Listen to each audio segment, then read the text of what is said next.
జోగులాంబ గద్వాల జిల్లాలో విద్యుత్ షాక్ తో ఇద్దరు రైతులు చనిపోయారు. మల్దకల్ మండలం మధ్యలబండకు చెందిన తిమ్మప్ప పొలంలో బోరు పైపులు తొలగిస్తూ ఉండగా విద్యుత్ షాక్ తో చనిపోయాడు. మరోవైపు థరూర్ మండలం అల్లపాడు గ్రామానికి చెందిన రైతు వీరేష్ పొలానికి నీళ్లు పెడుతుండగా షాక్ తగిలి అక్కడికక్కడే చనిపోయాడు. కుటుంబాన్ని పోషించే వాళ్లు చనిపోవడంతో వారి కుటుంబాలు వీధిన పడ్డాయి. రైతుల కుటుంబాలకు ఆర్థిక సాయం అందించి ఆదుకోవాలని ప్రభుత్వాన్ని కోరుతున్నారు స్థానికులు.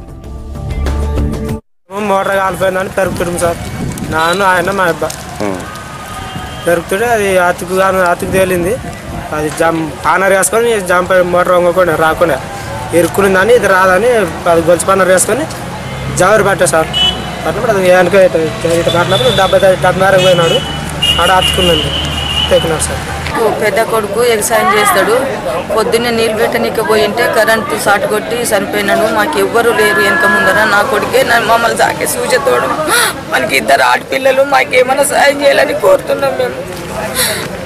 ఊరాడు తిమ్మప్ప చేను కాడు పొద్దున్న పోయినాడు. చీకట్లో పోయి పక్కన చేనులు బోరు పెరుపుతుంటే బోరు పెరకనికైనా ఈయననే పోయినాడు. వాళ్ళు పిలుచుకొని పోయినారు. పిలుచుకపోయినప్పుడు అది చిన్న అర్థం ఉన్నది. అప్పుడు పట్టుకుంది. ఒక్కడే ఉన్నాడు. ఒక్కడే ఉంటే ఒక అర్ధ గంట దగ్గర